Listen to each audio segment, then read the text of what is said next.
So look, what's going on, y'all? This is Upper Echelon Capital. Today, I just want a very, very important topic to talk about. Banking history. I don't know how many times I got to say it. Y'all want to get a bag. Y'all want to have personal funding. Y'all want to have business funding, right?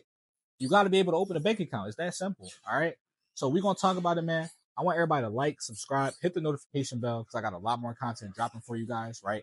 Regarding everything in the credit space, right? So look, this is something I need you guys to know, all right? If you know that you're trying to get funding, right? You need to be able to open bank accounts, all right? You need to be able to open bank accounts with banks, all right? You need to be able to establish a savings account. You need to be able to establish a checking account, right? The reason being is because these things build a relationship with the bank, all right? And the technical term for it is called an internal banking score, all right, guys? So I want you to write that down, internal banking score, all right? So for most banks, I don't care if you're doing Chase. I don't care if you have Navy Fed. I don't care if you have Amex. I really don't care. All right. When you're opening a savings and checking account, understand that those are two fairly easy financial products that will build your relationship with the bank. All right. It will build your internal score with the bank. All right. The internal score is basically how much confidence the bank has to lend you money. All right. That's another score that's outside of your credit score that helps you get approved for high limits. All right. So you have your credit score, right? You have your credit profile, and you have your internal score with a bank.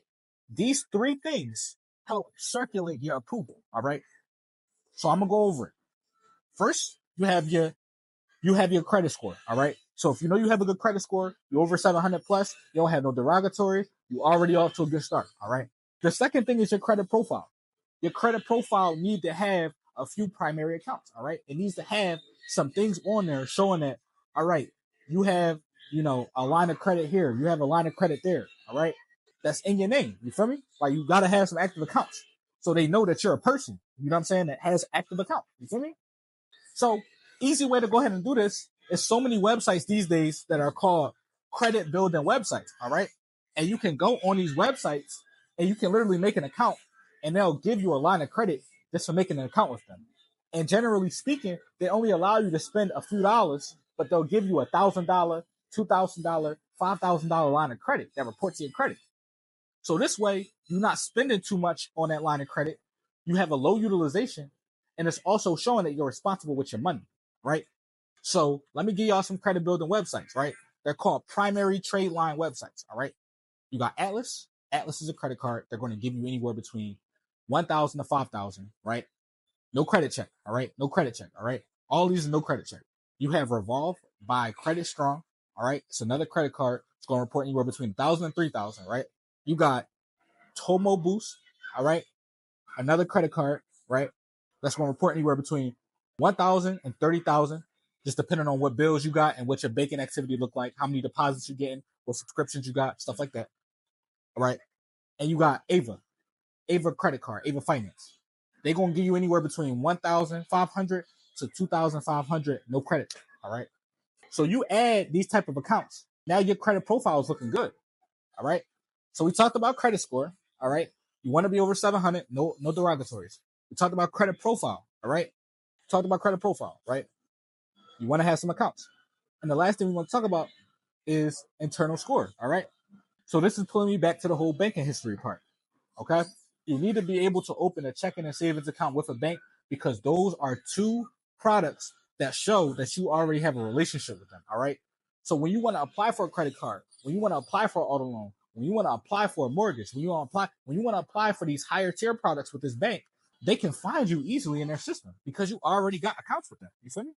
And if your bank, if you can happen to add what's called an authorized user trade line, which is you piggybacking and the account of somebody who has that same bank, whether it be a mom, whether it be a cousin, whether it be somebody else you know, a friend, right? If they also bank with that bank and they have an active credit card, and you ask to be added as an authorized user on that credit card, it's going to improve your internal score even more because now they saying, oh, he got a checking account, he got a savings account with us, and he already got somebody that's been grandfathered in with us already that already has accounts. Feel me? So this all going back to my point, you need to make sure that you're pulling your banking history reports as much as you're pulling your credit report, all right? Because you need to be eligible to open and establish a bank account, all right, guys? So you want to be pulling your check systems and early warning services banking histories. All right, guys? Having good credit is not enough. All right? You need to have a good credit score, you need to have a good credit profile, and you need to have good banking history. All right? So if you pull those reports and you see that you have any negative items, you see any account closures, charge offs, fraud, whatever it is that's showing on your check system or early warning services account, right? You need to go ahead and dispute those negative items and remove them off of your bank history, all right? Because you will not be able to open bank accounts with banks if you have negative or adverse information on your check systems or early warning services reports, all right? It's not going to happen, right? And you want to be able to establish accounts before you apply for high limit credit cards or auto loans or anything like that with these banks, all right? Because it's easier. You're going to get higher limits, all right? They can easily identify you. They can see you in their system. They understand that you're a client, all right? They just want to give you more stuff after you already signed up with them, all right? So look, guys, I really, really hope that this video made sense, man. I'm going to give y'all more sauce on the banking game, all right? And your banking score, all right? But look, guys, Upper Echelon Capital, man, I want y'all to go ahead and like, subscribe, hit the notification bell, man. I want to get more videos going. I want to get more stuff done for y'all. I want to service y'all better, all right? So I got to be able to hit a better community and more people, all right? So look, guys, I hope that made a lot of sense to y'all, all right? Upper Echelon University will be dropping my whole course shortly, all right? Where it's going to just go over the entire credit game. But also, you'll have access to me. If you want to do some one-on-ones, my slots will be opening shortly, all right? And look, you'll be able to reach out to me or my team by hitting any other links below this video, all right? I have my general business number. You can go ahead and text us for any inquiries, all right, guys? Look, man, I appreciate everybody tapping in, man. Really appreciate y'all, man.